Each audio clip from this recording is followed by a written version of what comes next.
অশান্ত পৃথিৱীত কি যে অস্থিৰ মন কঢ়িয়াই লৈ ফুৰিছোঁ। ইচ্ছা জাগে নিজকে প্ৰশ্ন কৰাৰ, মই ধাৰ্মিক, নাস্তিক নে আধ্যাত্মিক? ধৰ্মনো কি?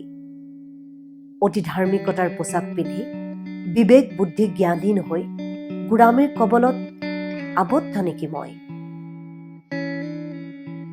অতদিনৰ কোনো এক ধাৰণাৰ ওপৰত থকা বিশ্বাসেতো গঢ়ে ব্যক্তিভেদে ঈশ্বৰৰ নানানটা ৰূপ। আপোনাৰ মতে যদি ঈশ্বৰ নিৰাকাৰ, মোৰ মতেতো তেওঁ আকৌ গোলাকাৰ। মোৰ এই অগাধ বিশ্বাসত আপোনাৰ যে আপত্তি, আৰু আপোনাৰ বিশ্বাসত সন্দেহ জাগে মোৰ। এই বিশ্বাসবোৰ যেতিয়াই ভিন্ন হয়, মতানৈক্য, বিতৰ্কৰ, সংঘাতৰ সূত্ৰপাতো হয়। আপোনাৰ অগাধ বিশ্বাস, আপোনাৰ এই বিশ্বাসেই হৈছে চিৰসত্য। আৰু তেতিয়াই হয়তো আপুনিও মোৰ মনৰ অজ্ঞতাৰ এন্ধাৰ আঁতৰাবলৈ আপোনাৰ সেই বিশ্বাসক মোৰ ওপৰত জাপি দিবলৈও বিচাৰে। মোৰ উদ্ধাৰ হেতুকে আপোনাৰ জীৱনশৈলী সেই ধাৰণাৰ সৈতে মোক সাঙুৰিবও খোজে। হয়তো হ'ব পাৰোঁ নাস্তিক মই। আপোনাৰ ধাৰণা বিশ্বাসত মোৰ উশাহ বন্ধ হোৱাৰ উপক্ৰম হয়।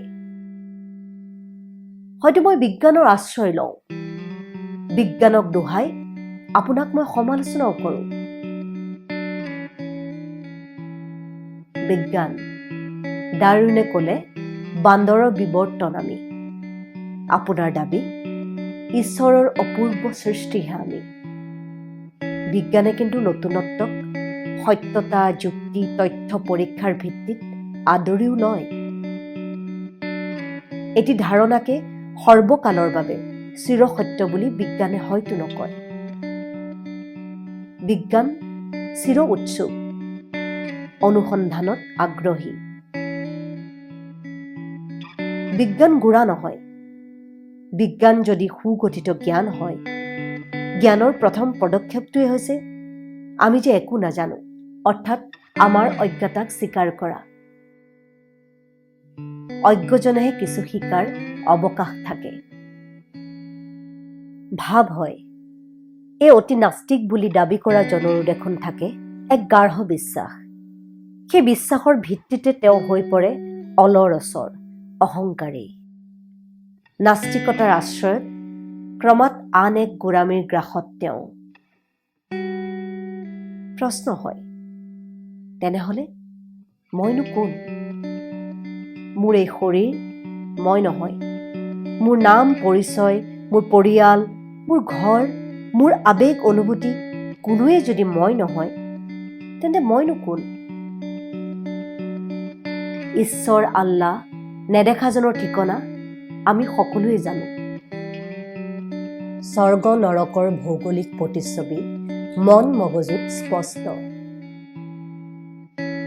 আনজনৰ কৰ্মক নামাকৰণ কৰি বিচাৰ প্ৰদান কৰিবলৈ অতি সহজ। কিন্তু আমি নাজানো আমাৰ প্ৰকৃত পৰিচয়, জীৱনৰ প্ৰকৃত উদ্দেশ্যনো কি? পৃথিৱীখনকে নিয়ন্ত্ৰণ কৰিবলৈ ঢাপলি মেলাজনে নিজকে নিয়ন্ত্ৰণ কৰিবলৈকো নিশিকিলো। আজি যেন জীৱনৰ এক নতুন অৰ্থ বিচাৰিম, য'ত ধৰ্ম হ'ব কেৱল মানৱতা। কোনো এক বিশেষ ধাৰণা, বিশ্বাস, নিয়ম বান্ধোনেৰে বন্দী নহওঁ, মুক্ত হ'ম, প্ৰকৃতাৰ্থত স্বাধীন হ'ম সিদিনা। পাৰোঁ যদি মনটোকে মন্দিৰ মছজিদ সজাম, য'ত দয়া প্ৰেম হ'ব মাৰ্গদৰ্শক। মানুহ হ'ম, নিজৰ সৈতে নতুনকৈ পৰিচয় হ'ম। মই নহওঁ বৰ্ণালী, নহওঁ এলিনা, জেনি অথবা গুৰপ্ৰীত।